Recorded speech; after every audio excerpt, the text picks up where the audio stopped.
నమస్తే, welcome to reflection news. నేను శర్మ.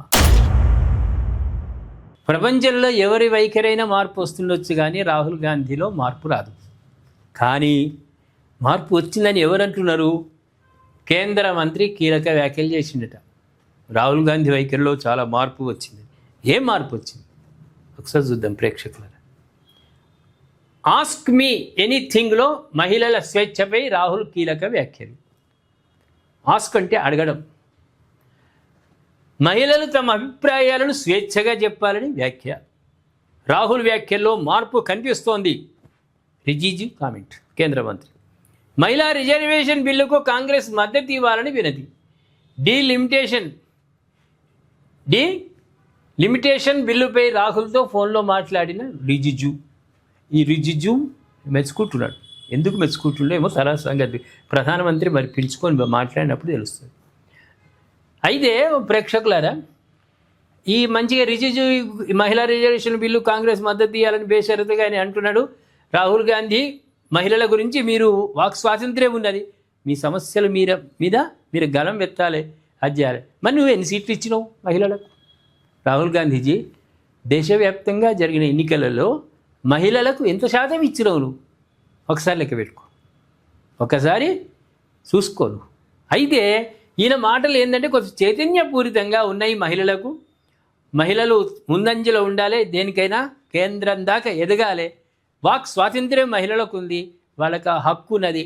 వాళ్ళకి ఎక్కడైనా ఎవరితోటైనా ఇబ్బంది కలిగితే వాళ్ళు నేరుగా ప్రశ్నించవచ్చు అని ఆయన మాట్లాడంగానే ఈ జిజ్జుకి ఏమైందంటే, అబ్బా ఏమో బుద్ధుడిలాగా రాత్రే బుద్ధుడు మార్పు చెంది బౌద్ధంలోకి ఎట్లయితే వెళ్ళిండో, ఒక బౌద్ధ మతాన్ని సృష్టించిండో, మరి రాహుల్ మాటలు విని ఆయన అట్లే అనుకున్నట్లే చాలా మార్పు వచ్చింది అని మెచ్చుకున్నాడు.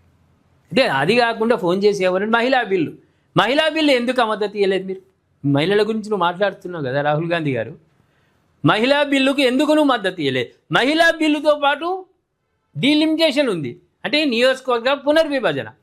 ఎప్పుడైనా సీట్లు పెంచితేనే కదా మహిళలకు ప్రాధాన్యత దొరికేది. ఉన్న పాత సీట్లు, పాత ఎంపీలు ఉంటే వాళ్ళకి ఎక్కడ స్థానం దొరుకుతుంది? ప్రధాని నరేంద్ర మోదీ ఉద్దేశం ఏంటంటే సీట్లు పెంచుకుంటూ మహిళా రిజర్వేషన్ బిల్లును అమలు చేయాలంటే ఒప్పుకోడే, పెద్ద గడబడి లేపినవే. ఏమవుతుంది? నియోజకవర్గ పునర్విభజన వల్ల కాంగ్రెస్కు లెఫ్టిస్టులకు అయ్యే నష్టం ఏమున్నది? ప్రతి రాష్ట్రంలో సీట్లు స్థానం పెంచుతామన్నారు కదా, నియోజకవర్గ వారీగా వాళ్ళు చెప్పారు ఇన్నున్నాయి, ఈ తెలంగాణ రాష్ట్రంలో ఇప్పుడు ఇన్నున్నాయి, ఇంకో ఇన్ని చేస్తామని ప్రకటించారు కదా. అయినా మీరు ఎందుకు గడబడి చేసిండ్రు? ఎందుకు స్తంభింపజేసిండ్రు? ఎందుకు మద్దతు ఇవ్వలేదు? మరి ఇవాళ మహిళల గురించి ఒక చిన్న ఎగ్జాంపుల్ ప్రేక్షకులారా.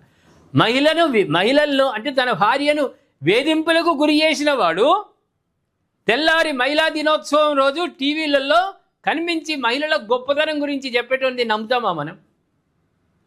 నమ్ముతామా ప్రేక్షకులారా? తల్లిదండ్రులను చూడనటువంటి దుర్మార్గులకు వాడు తల్లిదండ్రులు మదర్స్ డే రోజు ఉపన్యాసం ఇస్తే ఎవడైనా నమ్ముతాడా? అంటే ఈయన ఎదుర్కొన్నాయి పార్లమెంట్లో చేసే పని ఒకటి, బయట డాష్ మీద స్టేజీల మీద చేసింది మరొకటి. ఏమంటారు? నిజంగా రాహుల్లో మార్పు వచ్చిందా ప్రేక్షకులారా? నిజంగా వచ్చిందా రాలేదా? కామెంట్ రూపంలో తెలియజేయండి. సబ్స్క్రైబ్ చేసుకోండి, షేర్ చేయండి.